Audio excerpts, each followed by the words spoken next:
हम लोग बात करने वाले हैं टंकर छाड़। टंकर छाड़ जो होता है रस द्रव्य परिचय 1, जो कि रसशास्त्र एवं भस्मज कल्पना के अंतर्गत पढ़ना है, और रस द्रव्य परिचय 1 का अंतिम टॉपिक है टंकर छाड़। तो आइए देख लेते हैं टंकर छाड़ के बारे में। अंग्रेजी में इसे हम लोग बोरेक्स के नाम से जानते हैं। बोरेक्स आप लोगों ने 12th या 11th क्लासेस में देखा भी होगा, सुना भी होगा। ठीक है, टंकड़ को हम लोग बोरेक्स बोलते हैं।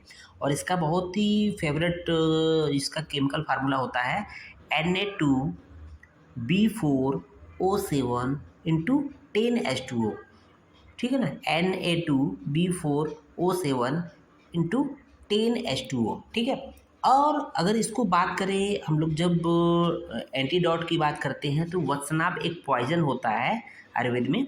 इस जब कभी भी वत्सनाभ की पॉइजनिंग हो जाती है तो एंटीडोट के रूप में टंकर छाड़ का प्रयोग किया जाता है। मीन्स उसके विषाक्तता को कम करने के लिए, विषाक्त जो प्रभाव होता है उसको, उससे बचने के लिए टंकड़ छाड़ का प्रयोग करते हैं। ओके, आइए देख लेते हैं। सबसे पहले पर्याय की बात कर लेते हैं टंकड़ के, जिसको हम लोग बोरस करते हैं। देखिए, टंकड़, टंकन, टंक, टंगक। ठीक है, टंग, टंगड़, द्रावक, इंपॉर्टेंट है द्रावक। टंकड़ छार वैसे भी है। रंग छार, रंग, रंगद। रस छार, रसग्न, इंपॉर्टेंट पर्याय है। लोह शोधन, वेरी वेरी इंपॉर्टेंट है लोह शोधन।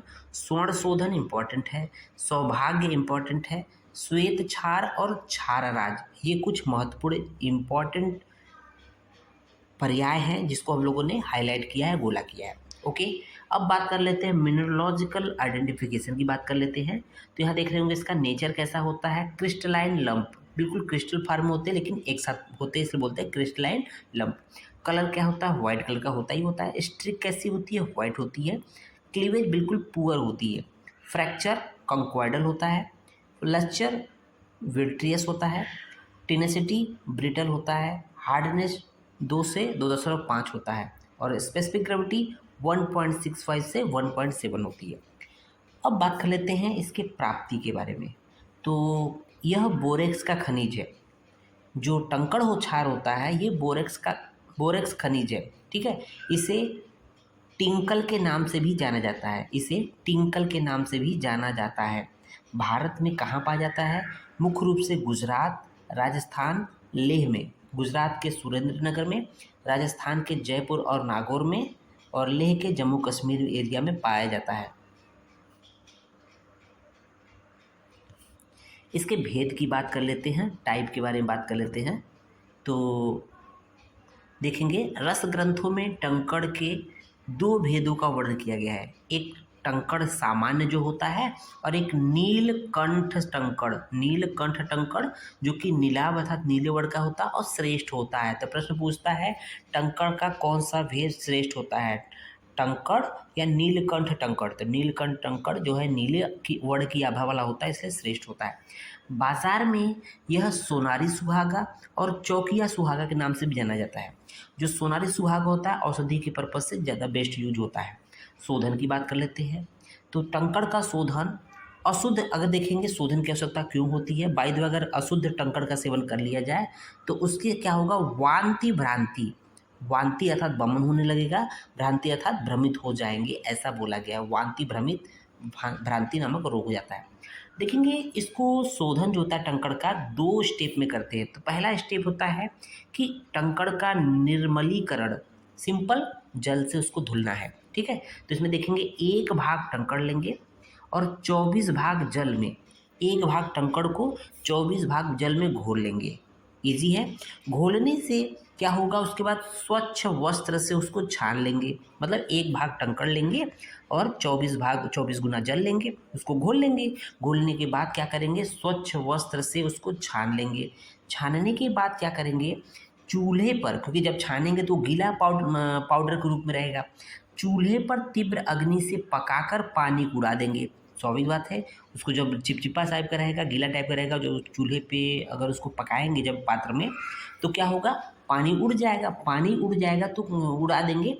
लेकिन क्या करा है, जब कुछ गीला चूड़ पात्र तल पर रह जाए, ठीक है, तो उसे उतार कर सुखा लेंगे और जब सूख जाता है तो वही टंकड़, निर्मल टंकड़ अर्थात टंकड़ का निर्मलीकरण हो जाता है। अब बात कर लेते हैं टंकड़ का शोधन कैसे करेंगे। तो टंकड़ के शोधन की यहाँ पर एक एक से दो विधियाँ बताई गई। पहला मेथड बता रहे हैं कि 5 पल अशुद्ध टंकड़ लेंगे। ओके, 5 पल लेना है, उसको क्या करना, महीन चूड़, बारीक चूड़ कर लेना है। बारीक चूड़ करने के पश्चात क्या करेंगे, उसको कढ़ाई में रखेंगे।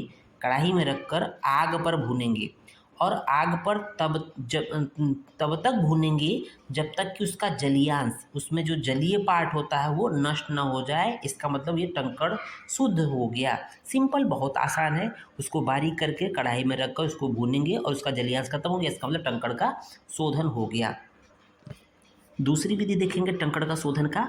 तो अशुद्ध टंकड़ कितना लेंगे, 5 ml ले लिया, 5 पल ले लिया। 5 पल लेने के पश्चात उसको चूड़ कर लिया। चूड़ करने के पश्चात क्या करना है, देख रहे होंगे कढ़ाई है, कढ़ाई के अंदर उसको रख दिया है और उसको चलाते रहना है। कढ़ाई में रखकर उसे चम्मच से चलाते हैं। और कब तक चलाएंगे, जब तक कि जलीयांश नष्ट न हो जाए। और तब यह खील की भांति, जैसे लावा होता है, धान का लावा फूल जाता है, उसी तरह से खील की भांति फूल जाएगा। इससे शुद्ध टंकड़ की प्राप्ति हो जाएगी। और लास्ट में चलते चलते हम लोग देख लेते हैं टंकड़ के कुछ प्रमुख औषधि योगों के बारे में देख लेंगे। तो कौन कौन से हैं टंकड़ के कुछ प्रमुख औषधि योग देखेंगे। आनंद भैरव रस पहले नंबर पे है, मृत्युंजय रस दूसरे नंबर पे है, प्रताप लंकेश्वर रस तीसरे नंबर पे है, टंकड़ अमृत मलहर ये चौथे नंबर पे है, और सर्वांग सुंदर रस ये 5वें नंबर पे है कुछ टंकड़ के प्रमुख योग के बारे में। तो उम्मीद है वीडियो पसंद आया होगा। धन्यवाद।